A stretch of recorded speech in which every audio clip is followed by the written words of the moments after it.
Buenas tardes, noches a todas, a todos, a todes. Un gusto compartir con las compañeras, el compañero.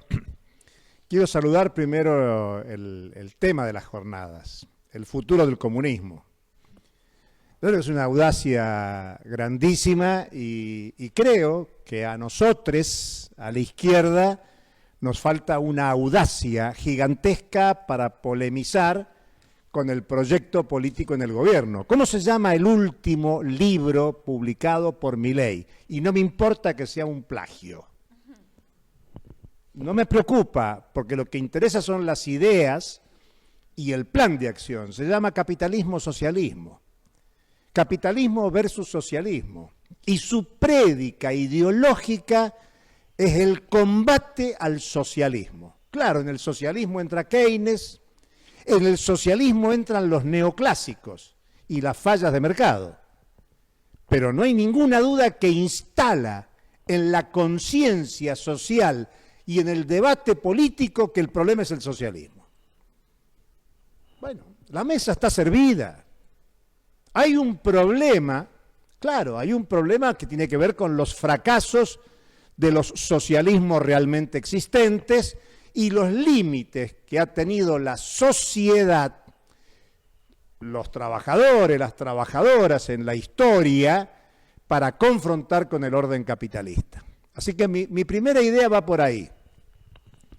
En ese sentido, repudiar la eliminación de la Cátedra Poder Económico y Derechos Humanos de la querida Norita Cortiñas. Es una puñalada muy grosera a la memoria y a la lucha por los derechos humanos en la Argentina, nada menos que en este país. Por eso esta reivindicación en el marco de la lucha por la defensa de la universidad pública, con todas las críticas que debiéramos hacer a la universidad pública, porque la universidad pública también es aparato del Estado capitalista y es reproductor de las lógicas que esta facultad en particular y la mayoría de las facultades económicas instalan en la formación intelectual, ideológica, profesional de quienes egresan de estas facultades.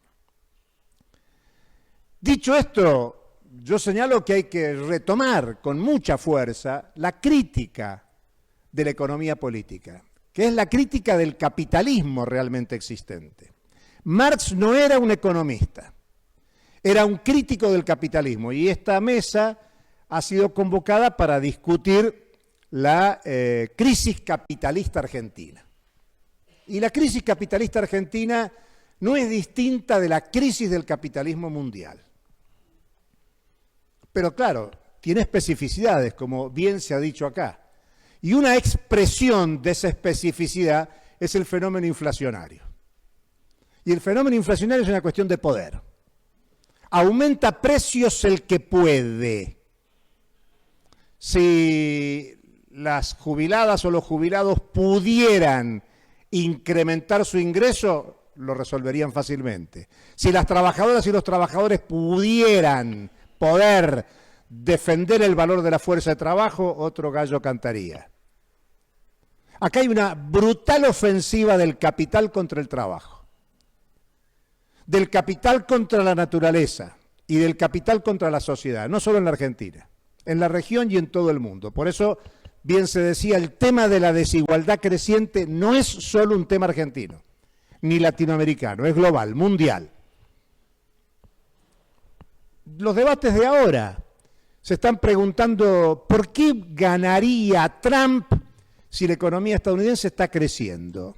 Y supuestamente no hay impacto fuerte en el desempleo y hay una tendencia decreciente de la inflación en Estados Unidos. Bueno, es que la población de abajo de Estados Unidos no está recibiendo los beneficios, entre comillas, del crecimiento económico estadounidense. La locomotora estadounidense tiene beneficios en las grandes empresas de capital concentradas en la tecnología, las petroleras, la banca, el sector financiero, el sector especulativo. Los beneficiarios estadounidenses no son distintos de los de acá. Pero atención, y válido para nosotros, lo que es la manipulación del consenso social. Estados Unidos no tiene emisión cero, todo lo contrario, emite todo lo que hace falta para resolver sus problemas nacionales, aunque los globales. Estados Unidos no tiene problema en tener un gigantesco déficit fiscal por décadas. Menciono esto porque la Argentina se instala en el consenso de la sociedad, y cuando hablo del consenso de la sociedad no solo remito a lo que los compañeros han dicho muy bien del consenso de las clases dominantes. Lamentablemente hay consenso en ciertos sectores populares sobre estas cuestiones. Alguien tiene que pagar, te dicen, cuando se critica el costo del transporte, de las tarifas, de la electricidad, y por lo tanto lo que tenemos que preocuparnos es que no hay 56% de votación sin voto obrero, trabajadoras, trabajadores, empobrecidos. Entonces hay una manipulación del consenso social que ha caído muy fuerte. Y por lo tanto hay que levantar una propuesta política alternativa. Yo quiero reivindicar, recuperar, es fácil hacerlo en estas jornadas, a Carlos Marx. ¿Y cuál fue la escuela teórica que primero combatió a Carlos Marx? La escuela austríaca. Publicado el tomo 3 del Capital, el estudio más serio de crítica al tomo 1, 2 y 3 es de Borkiewicz. Es de la escuela austríaca. Y es en la década del 20, von Mises y von Hayek los principales críticos teóricos del capitalismo. Y muchos de la tradición marxista asumieron esas críticas de la contradicción entre el tomo 3 y el tomo 1, desarmando el instrumento principal que es la teoría del valor marxista. ¿Y por qué lo sostengo así? Porque uno de los temas principales para pensar en términos alternativos es, como planteaba Ernesto Che Guevara, ir contra la ley del valor y desmercantilizar la sociedad.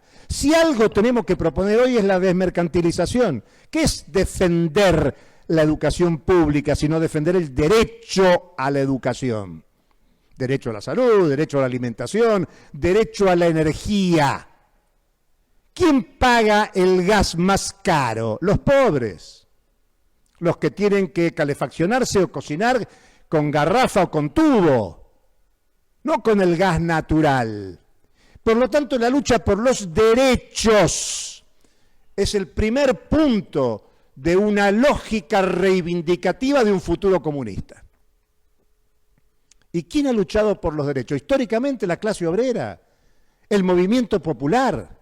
Muchas veces decimos, no hay programa. ¿Cómo que no hay programa? Vayamos todos los miércoles enfrente del Congreso y vamos a ver a los jubilados que hace décadas reclaman contra la reforma previsional, hoy uno de los proyectos estratégicos del gran capital. No solo en Argentina, en todo el mundo. Por eso se votó el fin de semana pasado, el anterior en Uruguay, un plebiscito para ir contra las AFAP. Se perdió. Pero del mismo modo el planteo que está fuerte es el de la reforma laboral. Y tenemos por todos lados huelgas, movilizaciones de trabajadoras, de trabajadores, reivindicando los derechos de los trabajadores. Si algún problema tiene específico el capitalismo argentino, es que no ha podido disciplinar al movimiento popular aún. ¿Ganan elecciones? Sí. Menem, de la Rúa, Macri, pónganle todos los nombres que quieran, incluso Milei, mucha audacia, mucha ofensiva, pero no pudieron, no pudo la dictadura, no pudieron los gobiernos constitucionales, aún con burocracia sindical conduciendo. Y este año hemos tenido 2 paros nacionales. Por eso es importante reivindicar la resistencia, la lucha como un punto de partida imprescindible para pensar en alternativa política. Porque el problema de la Argentina no es económico, es político. Lo que no hay es una propuesta política atractiva que entusiasme a millones de personas para llevar adelante esas reivindicaciones que están en la sociedad. Acuérdense, en el 2003, querían instalar, la Meridian Gold quería instalar una mina de oro en Esquel, ahí a muy poquitos kilómetros de la ciudad. Y fue la movilización popular la que frenó. Y no solo lo frenó en Esquel, sino generó una legislación en Chubut en contra de la megaminería a cielo abierto. Mucho más acá en el tiempo, en el año 2019, con un parlamento mendocino que había aprobado una ley de utilización del agua para los proyectos megamineros, la población mendocina, es cierto, mediados por intereses de las grandes bodegas, de la burguesía vinculada al vino, pero la movilización popular revirtió el acuerdo parlamentario mayoritario con independencia de la hegemonía nacional de unos o de otros, sea Cambiemos o el Frente de Todos. Y el movimiento popular frenó esa modificación en Mendoza. Doy estos ejemplos para señalar que no es cierto que no hay programa. El programa está en las luchas de nuestro pueblo. ¿Qué decir de los feminismos populares? Yo me sumo totalmente al planteamiento. La Argentina ha dado el movimiento popular del feminismo popular en Argentina es vanguardia regional y mundial. No es un tema menor ni para hacer chauvinismo de argentinidad al palo, pero es una realidad y se ha instalado una dinámica que cambia profundamente nuestra cultura machista tradicional. Quiere decir que programa hay, lo que no hay es densidad social y mucho menos proyecto político. Yo soy parte de un conjunto de organizaciones políticas de izquierda que este día sábado lanzamos un frente político por el poder popular en el Salón de Arte, Vientos del Pueblo, como una aspiración de construir desde abajo y a la izquierda proyecto político. Hay presencia de la izquierda en las instituciones políticas en la Argentina, pero no alcanza. Hay referentes políticos, referentas políticas de la izquierda muy reconocidos en la sociedad, pero eso no alcanza para constituir un proyecto político. En ese sentido falta audacia, como decía al principio, y mucha generosidad. Necesitamos un mayor nivel de unidad política, de un proyecto que asuma, en mi opinión, los contenidos principales de todos los discursos que se han esbozado acá. Con matices, habrá muchas cosas para discutir, muy bien lo decías al comienzo, se pueden discutir muchas cuestiones del diagnóstico y de las propuestas. Pero la Argentina tiene una tradición de organización y movilización popular que es reivindicada y destacada en el mundo entero. Quien haya podido asistir en el 2002 al Foro Social Mundial en Porto Alegre, veíamos cómo los argentinas, que en general se nos veía como fanfarrones o fanfarronas, éramos recibidos como héroes porque habíamos confrontado con el proyecto del Fondo Monetario. Acá sabíamos que no era para tanto, porque el 2001 tiene sus bemoles en el tipo de movilización. Pero fue una movilización popular que tuvo impacto mundial. Y eso generó incluso el turismo intelectual para aprender de experiencias de transformación social tan profundas como las empresas recuperadas. Yo he sido por casi 40 años profesor de economía política en la universidad pública. Y qué fácil que era explicar la confrontación, la plusvalía y la confrontación con el capital con las empresas recuperadas. No hace falta el capitalista para que haya producción. Y recuperar incluso a Adam Smith en aquello de que el capital es trabajo acumulado. Por lo tanto, condiciones en la Argentina para avanzar en el anticapitalismo, en el antiimperialismo, hay de sobra. Luchas hay muchísimas, desarticuladas.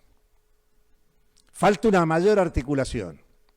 Falta que esa tradición de la lucha de clases, de la contradicción capital-trabajo, articule con todas las luchas identitarias, por ejemplo. Que asuma la diversidad de luchas que hay en la Argentina. Y eso requiere mucha generosidad para, respetando proyectos políticos diferenciados, poder construir una propuesta única que avance en una reivindicación que es la totalidad de las reivindicaciones que el movimiento popular sustenta. Soberanía alimentaria, soberanía energética, soberanía financiera, el proyecto de las soberanías y de una integración no subordinada para un modelo productivo y de desarrollo anticapitalista, antiimperialista, contra el patriarcalismo y toda forma de racismo es posible. El comunismo no es un horizonte lejano. Y así como Javier Milei instala en Argentina y en el mundo el proyecto del capitalismo, y por eso quiere que Trump gane mañana, para poder ir a ese club de ultraderechistas globales que profundice una dinámica propagandística a favor de la liberalización del movimiento de capitales internacionales. Por eso también nosotros tenemos que plantear en la Argentina, reivindicar con mucha más fuerza esto que en el título parece lejano, pero que tiene que ser parte del debate cotidiano, de la disputa de ideas, de la disputa del consenso social para generar condiciones de proyecto político para transformar la Argentina. Muchas gracias. Bueno, audacia y ofensiva. Carlos Marx, no hay duda que fue el principal líder de la Asociación Internacional de Trabajadores. Y ahí no estaban solo los que pensaban como él. Ahí estaban los socialistas prudonianos, por ejemplo, o los anarquistas de Bakunin. Bueno, yo también creo que hay que sacarlo a Milei. Pero la unidad que hace falta es una unidad mucho más grande que la que imaginamos. Y no puedo convocar a la unidad si empiezo criticando a los que estoy convocando a la unidad. Es un problema el tema de la unidad, no es cualquier unidad. Yo coincido que no es cualquier unidad, pero hay que crear las condiciones para que sectores desengañados de las propuestas neodesarrollistas, como se mencionaron, se animen a ir por una propuesta política más profunda. Por eso es una unidad de abajo y a la izquierda. Aquí hay que ser muy audaz, muy creativo para responder a este tiempo político. Por eso yo insisto que programa hay. Movilización sobra la movilización en la Argentina. Eso es uno de los pueblos más movilizados, no solo de América Latina y el Caribe, sino del mundo. Todo el mundo, mire, cómo, es increíble. Cualquiera que viene, sobre todo acá en Buenos Aires, hay movilizaciones cotidianas, regulares. Acá no falta una subjetividad resistente. No faltan programas para confrontar. Lo que pasa, yo mencioné en la exposición, Milei tiene éxito porque hay una gran manipulación, no es solo Milei.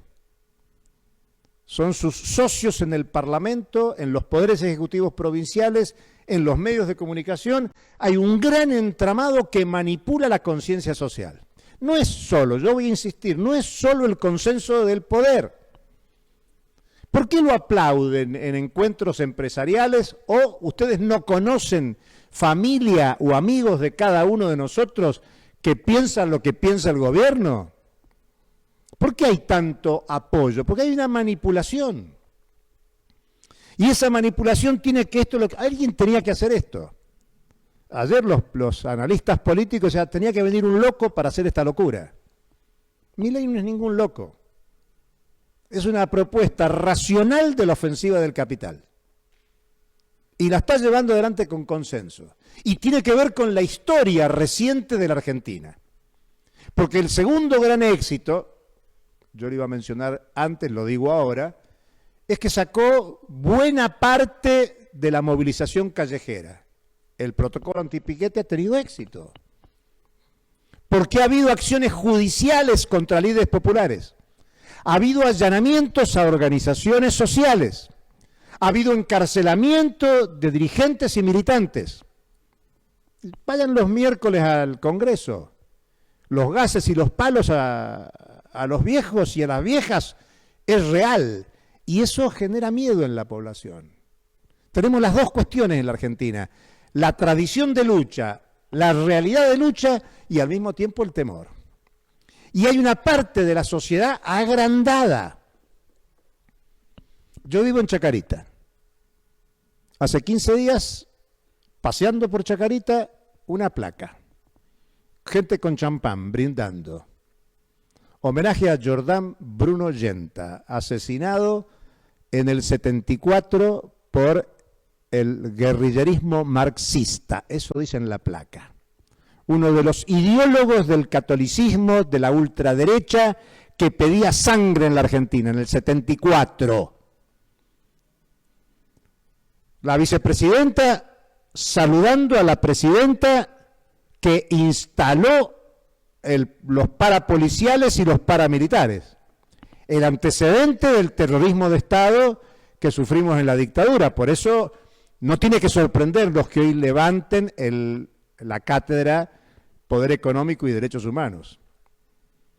Eso es parte de la manipulación del consenso de la sociedad. Hay un trabajo cultural muy fuerte. Milei es expresión de eso. Ya Macri fue el primer presidente constitucional, no radical ni peronista, en el largo trayecto de 1916 hasta acá. Y ahora con un consenso superlativo.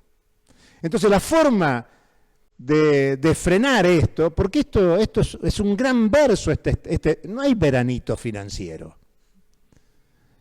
Hay cuentas macroeconómicas, y yo puedo agregar, el año que viene a lo mejor la Argentina crece, ¿y qué? ¿Acaso el crecimiento es lo que resuelve los problemas de la sociedad? No, a la sociedad de abajo le va a ir mal con recesión y también con crecimiento económico. Por eso mencioné lo de Estados Unidos. No le va mal, la Biden Economic no está mal en los datos macroeconómicos. Y sin embargo hay insatisfacción de la población. Porque la inflación estadounidense, aún más baja que la Argentina, por supuesto, también afecta a los trabajadores empobrecidos. De Argentina, yo coincido, ¿cuántos somos ahora? 40 y tantos millones, tranquilamente podemos llegar a ser 30. ¿Por qué si hay emigrados venezolanos, paraguayos, bolivianos, ecuatorianos, no va a haber emigrados argentinos? ¿Quién dijo eso? ¿Hay un límite para el empobrecimiento de la sociedad? No, no hay límite.